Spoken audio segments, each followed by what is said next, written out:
것은 바로 삼위일체 신앙입니다. 우리는 물론 태초에 천지를 창조하신 유일하시고 전능하신 하나님 아버지를 믿습니다. 하나님 외에는 다른 신이 없는 거예요.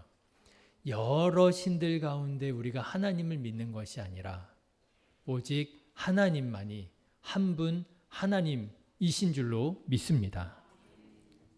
그런데 여러분, 우리는 하나님 아버지만 믿는다 하지 않습니다. 우리는 또한 2000년 전 우리를 구원하기 위하여 십자가에 달려 죽으신 예수 그리스도를 믿음의 주님으로 믿습니다. 이 예수님을 믿는 거예요. 그런데 그뿐 아닙니다. 우리는 오늘 우리와 함께 하시는 성령 하나님도 믿습니다.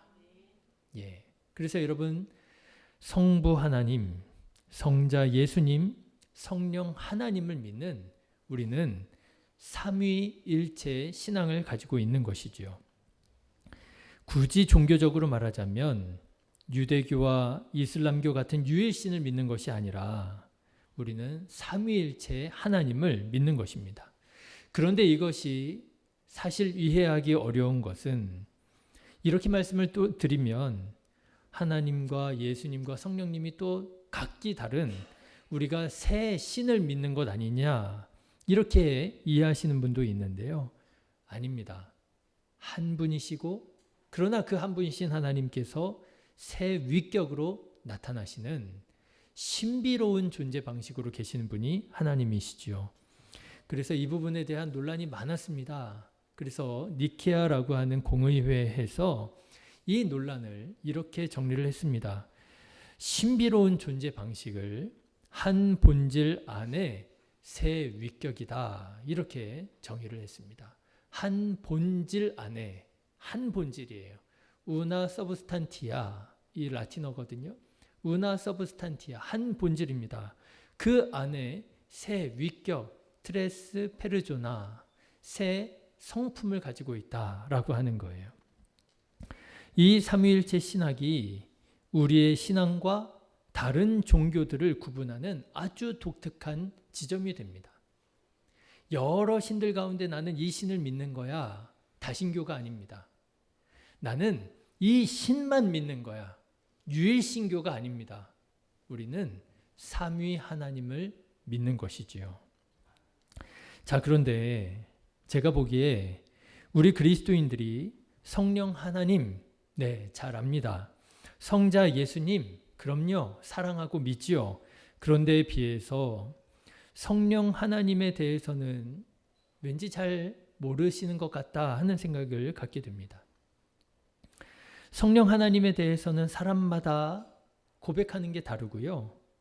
그리고 왠지 느낌 따라 성령 하나님을 고백하는 것 같은 그런 느낌적인 느낌이 듭니다. 그래서 왜 그럴까 생각해 보니까 여러분, 그렇더라고요. 성경은 분명 성령 하나님의 존재에 대해서는 분명하게 우리들에게 전하고 있습니다. 그런데 놀랍게도 성경을 읽어보니 성령 하나님이 어떤 분인지에 대해서는 충분하게 우리에게 알려주고 있지 않더라고요.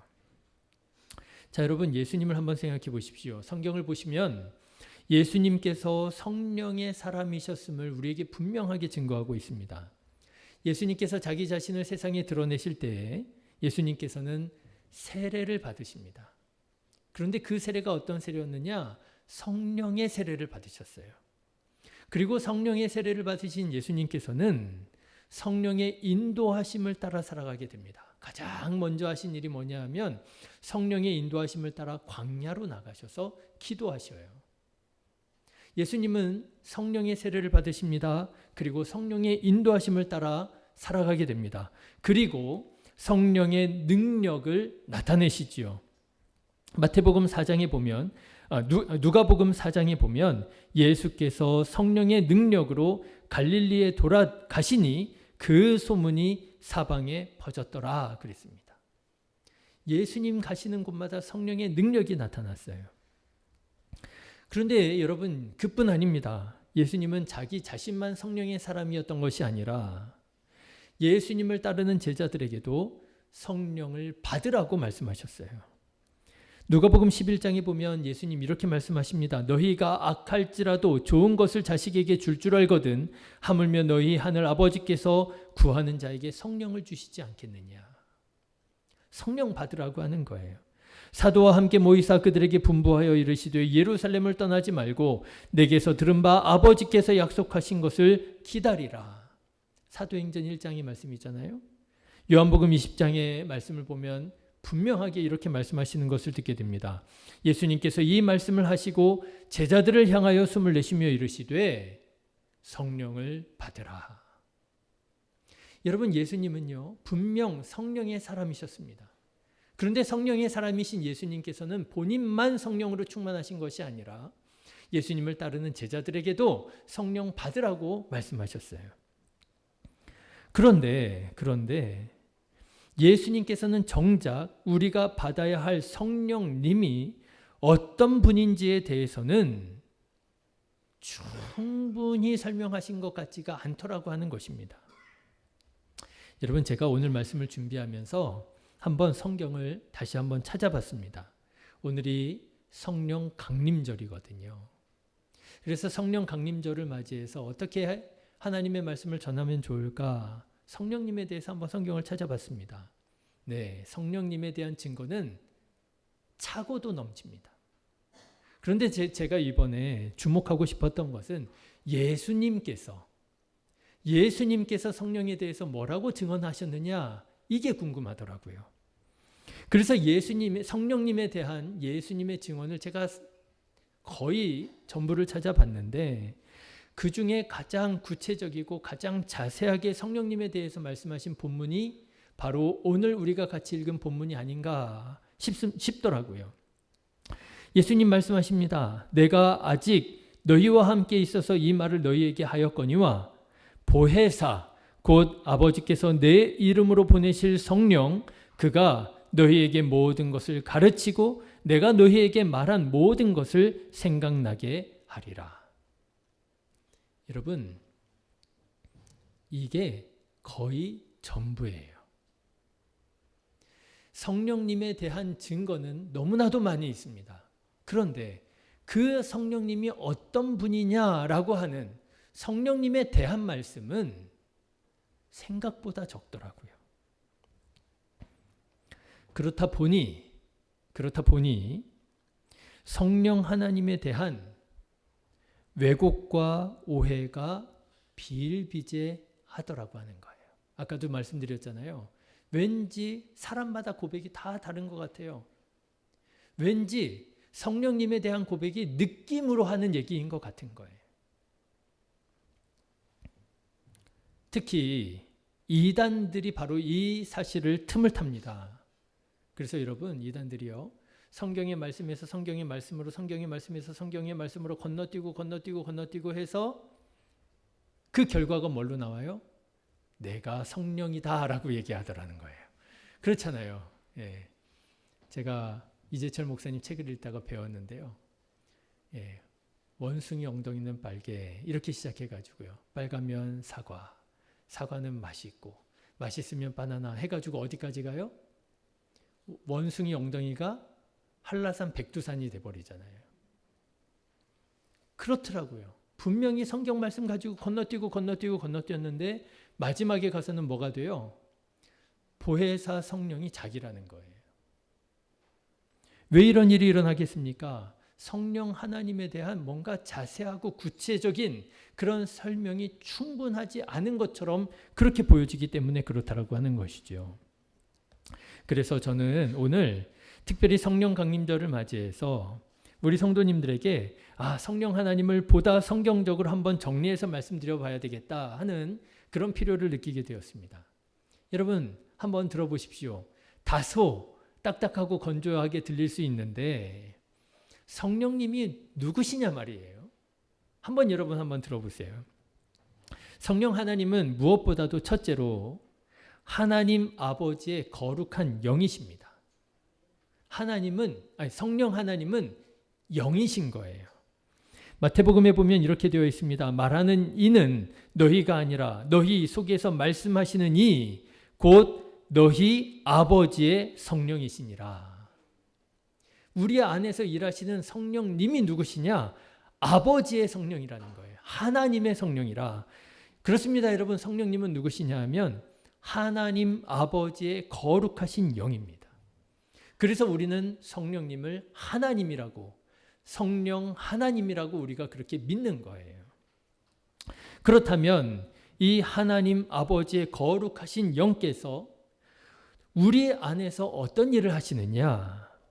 두 번째로 우리에게 예수님의 말씀을 가르치고 기억하게 도우시는 진리의 영이시라 라고 하는 거예요. 요한복음 15장에 보면 이런 말씀이 나옵니다. 내가 아버지께로부터 너희에게 보낼 보혜사 곧 아버지께로부터 나오시는 진리의 성령이 오실 때 그가 나를 증언할 것이라. 아버지의 영이라 그랬잖아요. 그 아버지 하나님의 영이 나와서 그 영께서 뭘 하신다고요? 예수님을 증언하신다는 거예요. 그리고 오늘 우리가 같이 읽은 본문의 말씀을 보십시오. 보혜사 곧 아버지께서 내 이름으로 보내실 성령 그가 너희에게 어떻게 하셔요? 모든 것을 가르치고 내가 너희에게 말한 모든 것을 생각나게 하리라. 여러분 그렇습니다. 성령 하나님은 어떤 분이시냐? 우리를 도우시는 분이세요. 그래서 우리는 그 성령님을 보혜사다 이렇게 부르는 거예요. 보혜사 그러니까 좀 어렵잖아요. 파라클레이토스라고 하는 말입니다. 우리 옆에서 우리를 위하여 부르짖어 주시는 분이신 거예요. 중보하시는 분이신 거예요. 자, 그런데 여러분 이렇게 성령에 대해서 말씀을 드릴 수 있는데 이 성경을 보니까 이 성령 하나님께서 우리에게 임하실 때, 역사하실 때 몇 가지 현상이 일어나더라고 하는 거예요. 첫 번째로는 바람이 일어납니다. 호흡이라고도 해요. 가장 대표적으로 우리가 볼 수 있는 말씀이 주의 성령께서 오순절에 마가의 다락방에 임하셨을 때의 말씀입니다.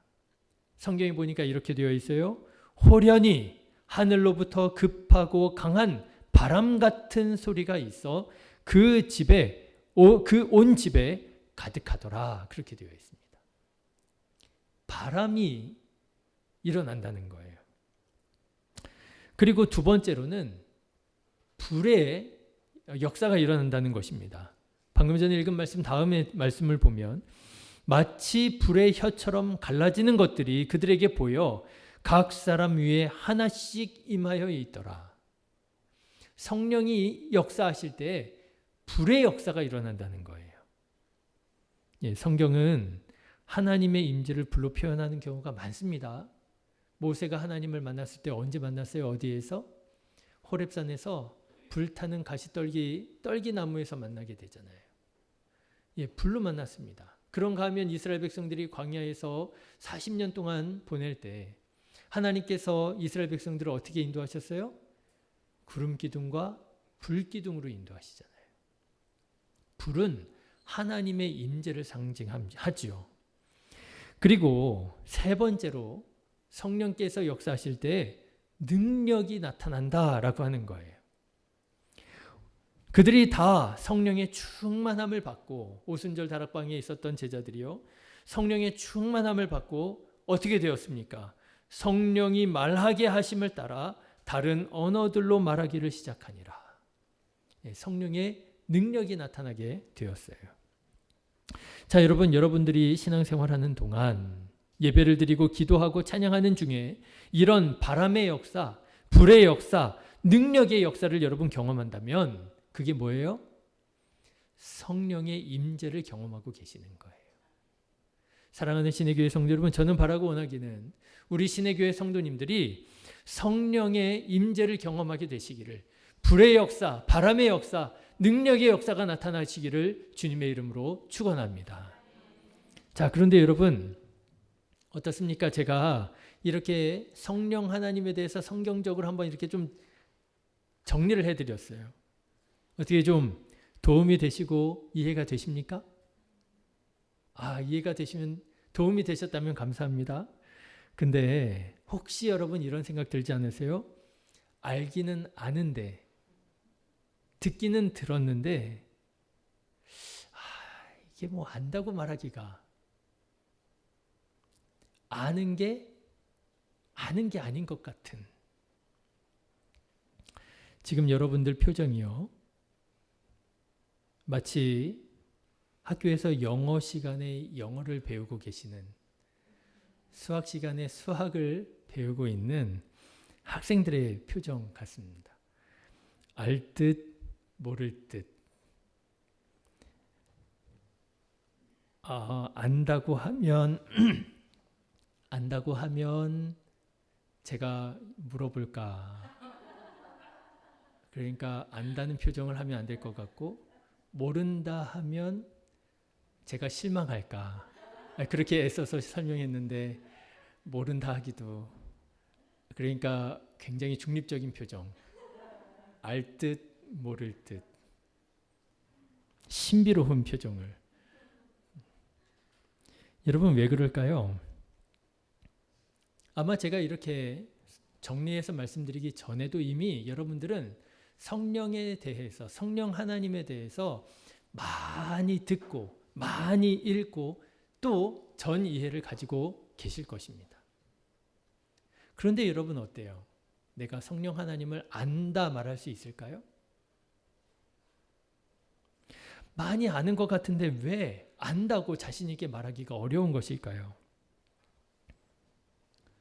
저는 영이신 성령님에 대해서 아는 것과 영이신 성령님에 대해서 아는 것과 성령님을 아는 것은 다르기 때문이라, 이렇게 생각을 합니다. 여러분 이게 무슨 말이냐 하면, 여러분 주변에 혹시 이런 사람이 있습니까? 알기는 아는데 도무지 그 사람이 무슨 생각을 하는지 잘 모르겠는 사람 있으시지요? 이름도 알아요. 나이도 알아요. 출신도 알아요. 직업도 알아요. 오랫동안 알아왔어요. 그런데 모르겠는 사람 있지 않으세요? 저는 가만 생각해 보면 제법 많은 것 같아요. 제가 전에도 한번 여러분들에게 말씀드린 적이 있는데, 제가 어떤 기회가 있었습니다. 좋은 기회는 아니지만 어떤 한 사람에 대해서 제가 글을 써야만 하는 좋지 않은 상황이 있었습니다. 그 사람에 대해서 아는 걸 다 적으라는 거예요. 그래서 그 사람에 대해서 2년 동안 같은 데서 살았거든요.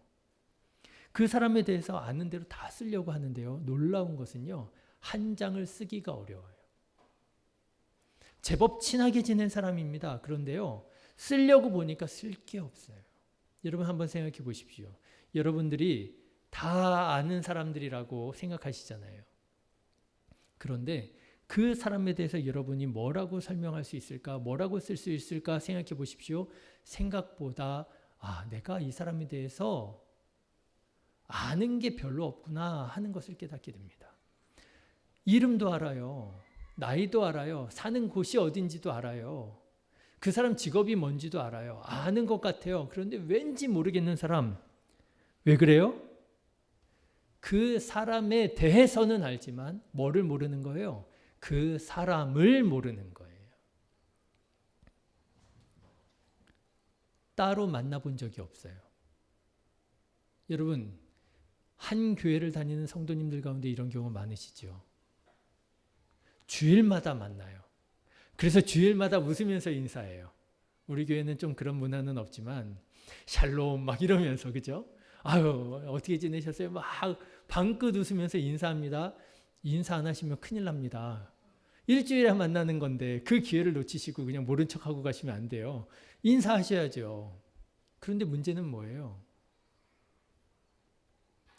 교회에서만 만나요. 따로 만나지를 않아요. 그러니까 이름도 알아요. 사는 곳이 어딘지도 알아요. 대충 그 사람 뭐 직업이 뭐니, 가족이 어떠니 다 알아요. 그런데 그게 다예요. 그 사람이랑 뭔가 진실한 얘기를 나눠본 적이 없어요. 그 사람이랑 따로 만나서 밥 한 끼를 먹어본 적이 없어요. 그 사람이 무슨 고민을 가지고 있는지, 그 사람이 지금 무엇을 위하여 열심히 살아가는지 아는 게 없어요. 그 사람에 대해서는 알아요. 그런데 그 사람을 몰라요. 여러분, 우리가 혹시 성령 하나님을 이렇게 알고 있는 것은 아니냐라고 하는 것입니다. 성령 하나님에 대해서는 잘 알아요. 벌써 내가 교회를 몇 년을 다녔는데요. 성경 말씀도 구절도 잘 알아요. 그런데 정작 성령 하나님과 만남의 시간을 가져보질 않았어요. 밥 한 번 따로 먹어본 적이 없어요. 내가 하나님 앞에 내가 이런 기도의 제목을 가지고 있다고 눈물로 기도해 본 적이 없어요. 하나님 앞에 내가 정말 어떤 문제로 가지고 내가 지금 이렇게 가슴앓이 하고 있는지 하나님 앞에 토로해 본 적이 없어요. 성령 하나님에 대한 만남이 없고요. 성령 하나님에 대한 경험이 없고요. 성령 하나님에 대한 체험이 없는 거예요. 그러니까 성령 하나님 아세요? 모르세요? 안다 하기도 이상하고 모른다 하기도 이상하고 알 듯 모를 듯한 신비로운 표정을 짓고만 있을 수밖에 없는 것이죠.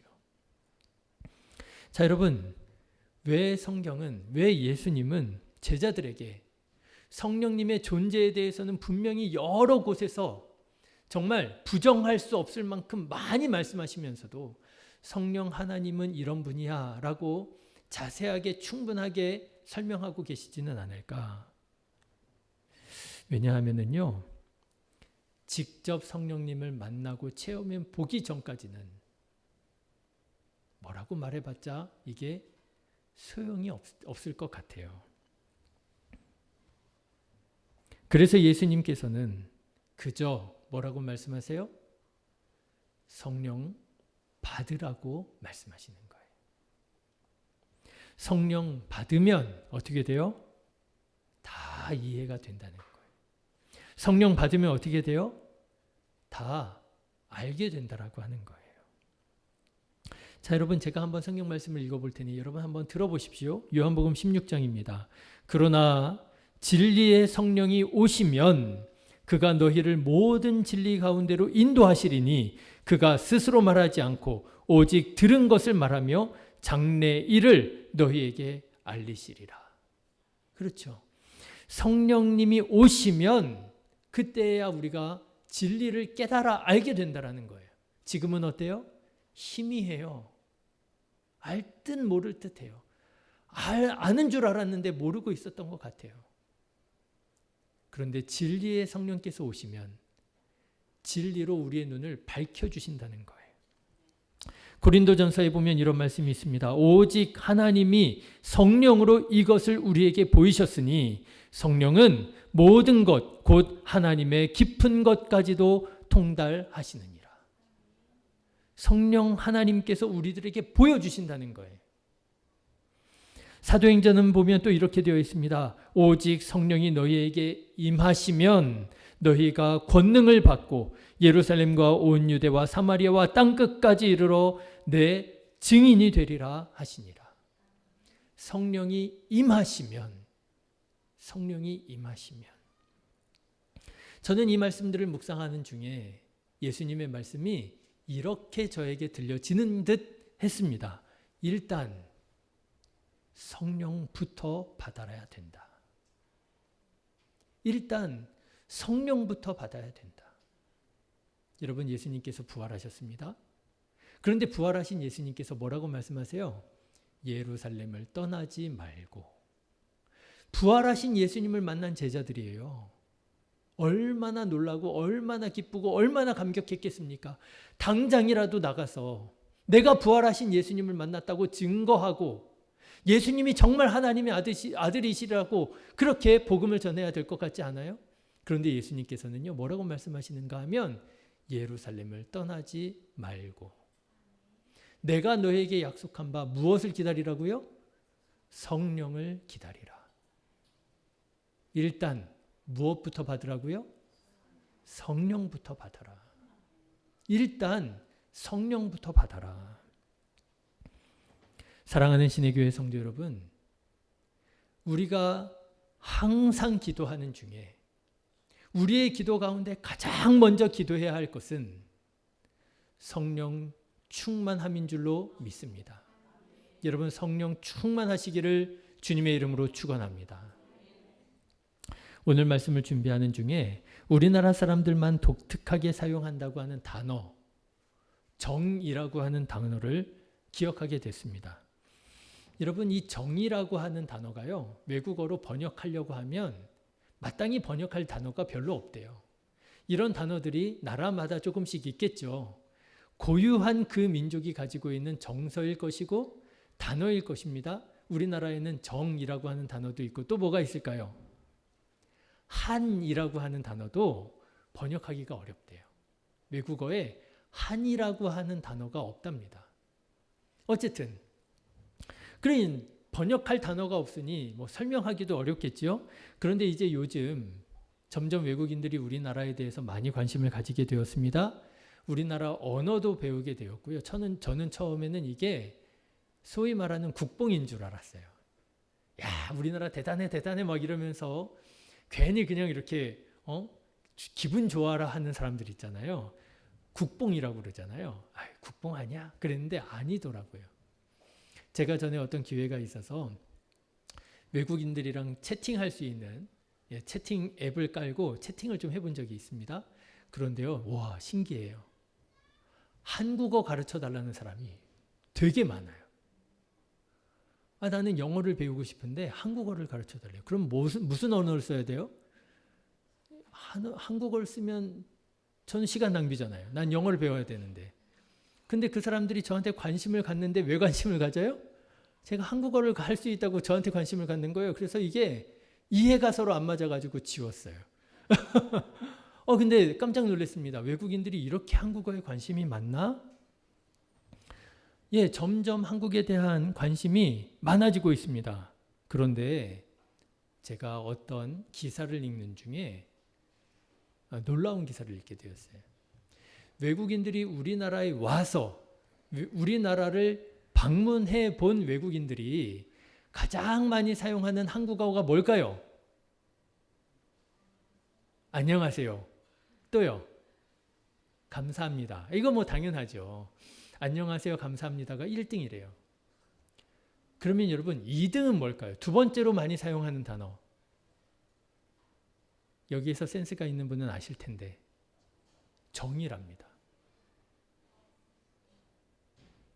그 사람들은요, 자기네 나라 말로 정이라고 하는 단어도 없잖아요.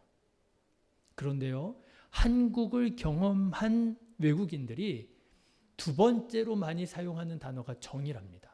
왜 그럴까요? 외국에 있을 때에는 그게 경험되지 않는 거예요. 이해되지 않는 거예요. 정? 그게 뭐야? 아무리 설명해도 그게 설명이 안 되는 거예요. 그런데 우리나라에 와서 우리나라를 경험하면서 우리나라 사람들에게서 뭘 경험을 해요? 정을 경험해 보는 거예요. 식당에 가서 밥을 먹습니다. 그런데 반찬을 그냥 막 주는 거예요. 외국에서는 반찬 하나도 사 먹는다면서요. 그런데 우리나라에서는 괜히 와가지고 이거 더 줄까? 저거 더 줄까? 그러면서 반찬을 막 그냥 거저 더 주더라는 거예요. 이게 도대체 뭐지? 저게 도대체 뭐지? 한국 사람들을 만나면서 자기네들이 도저히 이해하지 못하겠는 한국 사람들만의 따뜻함, 한국 사람들만의 푸근함, 이런 거를 경험하면서 이게 정의로구나 하는 것을 경험하게 됐더라고 하는 거예요. 네, 경험해 보면 어떻게 돼요? 이해하게 됩니다. 경험해 보면 알게 됩니다. 근데 경험하지 않고 외국에서 공부만 해요. 정이라는 게 있대. 정이 뭐야? 영어로 쫙 풀어놓은 걸 공부만 해요. 그건 이런 거래. 알까요? 알 듯 모를 듯. 그렇습니다, 여러분. 성령 하나님도 마찬가지입니다. 성령님을 받지 않으면 아무리 설명해 줘도 이해하기가 어려워요. 그게 좋은 줄도 모르고 그걸 받아야 되는 줄도 모르고 그냥 그런 건가 보다, 좋은 건가 보다. 그리고 믿어지지 않지요. 그리고 사랑하지 못하겠다 하지요. 그리고 충성하지 못하겠다 하지요.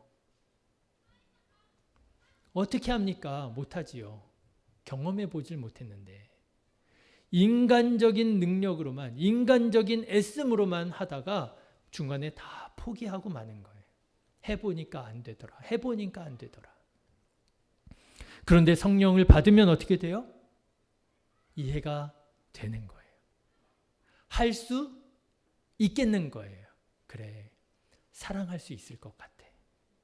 성령께서 도우시면, 성령께서 깨닫게 하시면 나도 사랑할 수 있을 것 같아. 사랑하는 신의교회 성도 여러분, 믿으시기를 주님의 이름으로 축원합니다. 왜 안 됐어요? 성령 하나님의 능력을 믿지 못하고 의지하지 못하고 경험해 보지 못했기 때문에 하지 못하고 있는 거예요. 왜 용서하지 못해요? 왜 충성하지 못해요? 왜 사랑하지 못해요? 모르는 거예요. 할 수 없다고 생각을 하는 거예요. 그래서 오늘 여러분들에게 권면하고 싶어요. 뭐라고요? 일단 뭐라고요? 성령 받으시기를 주님의 이름으로 축원합니다. 먼저 뭐라고요? 성령 받으시기를 주님의 이름으로 축원합니다. 예, 성령 받기를 사모하십시오. 성령 받기를 기도하십시오. 성령 받기를 기다리십시오. 성경에 보니까 성령은 어떤 사람이 받느냐? 성령 하나님 귀한 줄 알고 성령 하나님 받기를 사모하고 성령 받기를 기도하며 기다리는 사람이 성령 받더라고요. 마태복음 7장에 보면 여러분 그 유명한 말씀이 나옵니다. 구하라 주실 것이요, 찾으라 찾을 것이요, 두드리라 열릴 것이니라. 여러분 지금도 알 듯 모를 듯한 표정으로 내가 이 말씀을 아는 건 모를 듯한 표정으로 다시 해볼까요? 구하라 주실 것이요. 왜 그러세요? 구하라 찾으라 두드리라 열릴 것이니라. 아시잖아요. 네, 이거 예수님께서 우리에게 주신 약속의 말씀이잖아요. 그런데 여러분 이 말씀을 조금 더 읽어보면 예수님께서 이런 말씀하시는 것도 아십니까? 너희 중에 누가 아들이 떡을 달라 하는데 돌을 주며 생선을 달라 하는데 뱀을 줄 사람이 있겠느냐? 너희가 악한 자라도 좋은 것으로 자식에게 줄 알거든 하물며 하늘에 계신 너희 아버지께서 구하는 자에게 좋은 것으로 주시지 않겠느냐? 좋은 것 주신다고 예수님 말씀하셔요. 그러니까 여러분 구하라 주실 것이요, 찾으라 찾을 것이요, 두드리라 열릴 것이니라. 이 말씀은요, 구하면 하나님 아버지께서 우리에게 좋은 것 주신다는 말씀인 거예요. 자, 그런데 여러분 누가복음 11장에 이 똑같은 말씀이 나옵니다. 그런데 누가복음 11장에 똑같은 말씀인데 조금 다른 게 있어요. 구하라 주실 것이요, 찾으라 찾을 것이요, 두드리라 열릴 것이니라. 똑같아요. 그런데 이렇게 다르게 되어 있습니다. 여러분 한번 들어보세요. 너희 중에 아버지 된 자로서 누가 아들이 생선을 달라 하는데 생선 대신에 뱀을 주며 알을 달라 하는데 전갈을 주겠느냐? 너희가 악할지라도 좋은 것을 자식에게 줄 알거든 하물며 너희 하늘 아버지께서 구하는 자에게 성령을 주시지 않겠느냐? 여러분 조금 다른 거 찾으셨어요? 뭐예요? 성령을 주시지 않겠느냐? 마태복음에서는요, 구하는 자에게 좋은 것 주시지 않겠느냐 그렇게 말씀하셨어요. 그런데 누가복음에서는요, 성령을 주시지 않겠느냐 그렇게 말씀하셨어요. 누가 맞는 걸까요? 마태가 맞는 걸까요? 누가가 맞는 걸까요? 알 듯 모를 듯. 마태가 맞다고 하면 누가가 틀릴 것 같고, 누가가 틀리면 성경이 틀린 거 안 돼. 누가가 맞다고 하면 마태가 틀릴 것 같고, 그러면 성경이 틀린. 둘 다 맞는 겁니다. 예수님의 진심이, 예수님의 메시지가 그렇게 이중적으로 우리에게 오는 거예요. 예수님은 성령님을 어떤 분이시라고요? 좋은 분이라고 가르쳐 주셨던 거예요. 구하라. 뭘 구하라고요? 성령님을 구하라는 거예요, 여러분. 돈 구하고 뭐 이런 것도 구할 수 있는데요. 정말 우리가 구해야 될 건 뭘 구하라는 거예요? 성령님 구하라는 얘기예요. 찾으라고요. 뭘 찾으라고요? 봄을 찾으라는 얘기가 아니고요. 성령님 찾으라는 얘기예요. 두드리라고요. 뭘 두드리라고요? 성령님을 두드리라는 거예요. 우리 안에 잠들어 계신 성령 하나님을 두드려 찾으라는 거예요. 깨우라는 거예요. 사랑하는 신의 교회 성도 여러분, 성령 하나님을 사모하는 마음으로 구하고 찾는 자 되시기를 주님의 이름으로 축원합니다. 성령님 구하면 성령 받을 줄로 믿습니다. 성령 받으면 변화가 일어날 줄로 믿습니다. 알게 될 줄로 믿습니다. 그래서 하나님께서 나를 이 길로 인도하셨구나. 너무너무 이해가 안 되잖아요. 하나님한테 불평과 원망이 쌓이잖아요. 하나님 왜요? 내가 저 사람보다 내가 하나님 말씀 더 열심히 지켰는데요. 지금은 이해가 안 되잖아요. 그런데 성령 받으면 여기에 하나님의 뜻이 있었구나. 이 사람 만나라고, 이 일도 해보라고 하나님께서 나를 이 길로 인도하셨구나.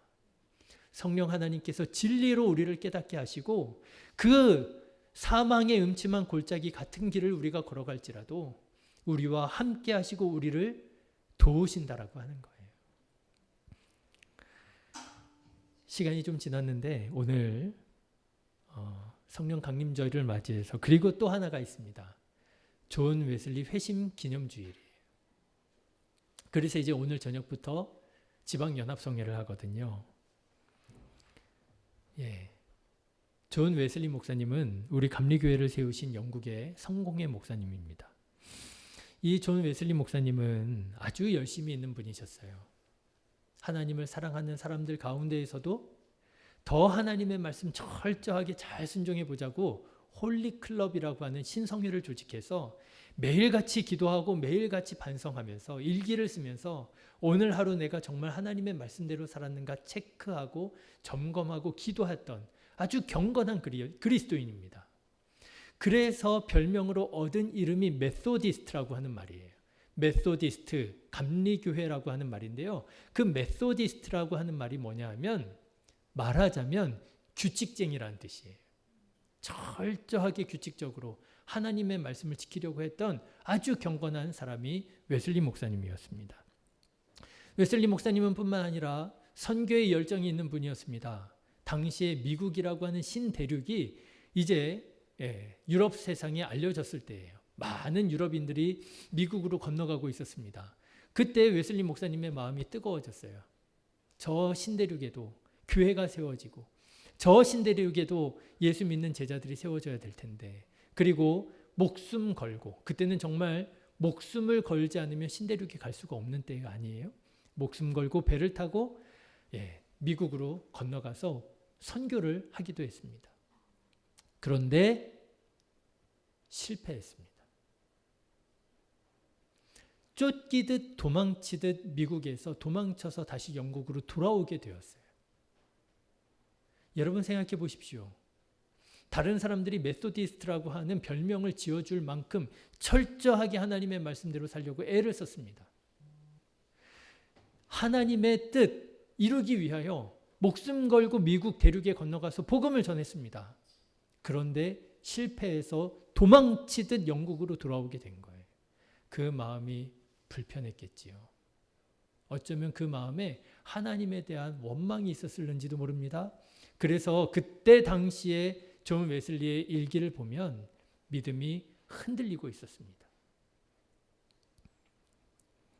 그런데 1738년 5월 24일 이른 아침입니다. 성서를 묵상했어요. 경건한 사람의 기본은요, 아침에 성경 묵상이에요. 깨달으시기를 주님의 이름으로 축원합니다. 네, 아시죠? 예. 그래서 존 웨슬리 목사님이 1738년 5월 24일 아침에 일어나서 그 흔들리는 믿음을 부여잡고 하나님의 말씀을 묵상하는데 이런 말씀을 읽게 되었다고 그래요. 이로써 그 보배롭고 지극히 큰 약속을 우리에게 주사 이 약속으로 말미암아 너희가 정욕 때문에 세상에서 썩어질 것을 피하여 신성한 성품에 참여하는 자가 되게 하려 하셨느니라.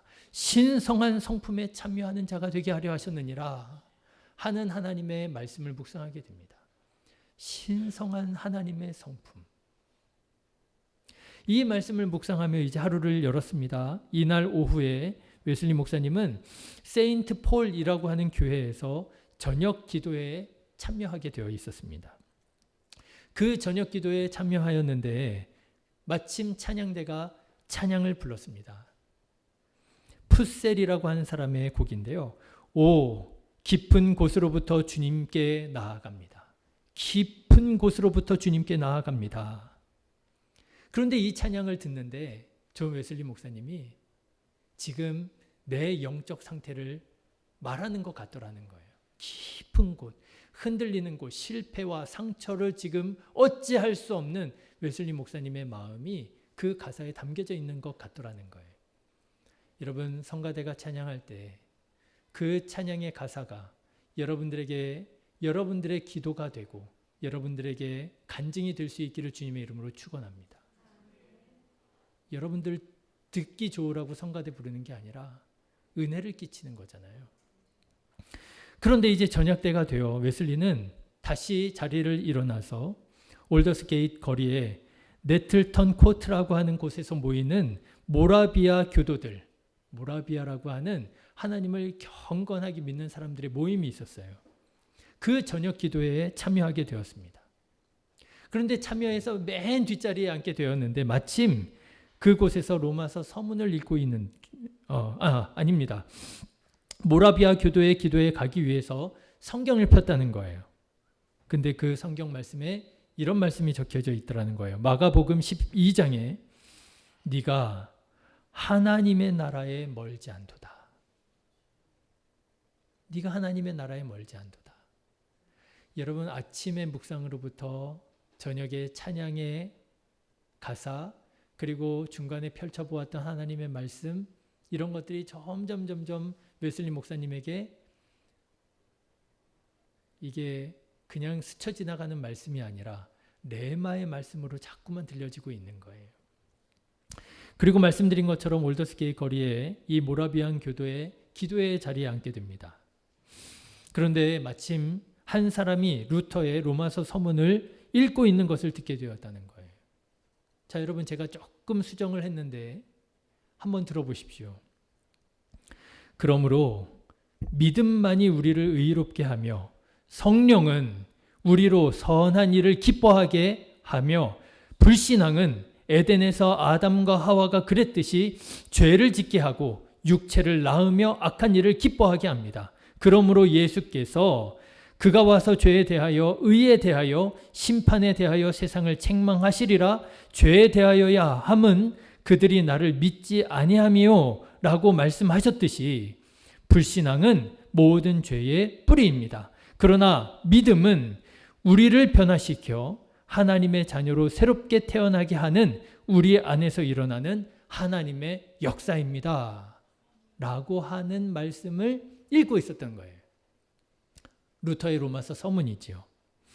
그런데 이 서문을 듣고 있었던 웨슬리 목사님, 그 시간까지 기록해 놨습니다.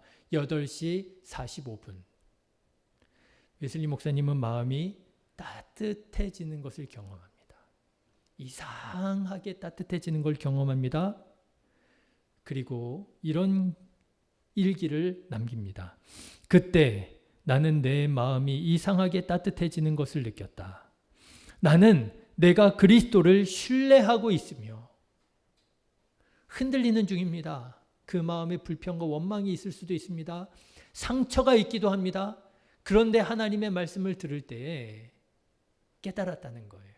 내가 여전히 하나님을 신뢰하고 있구나.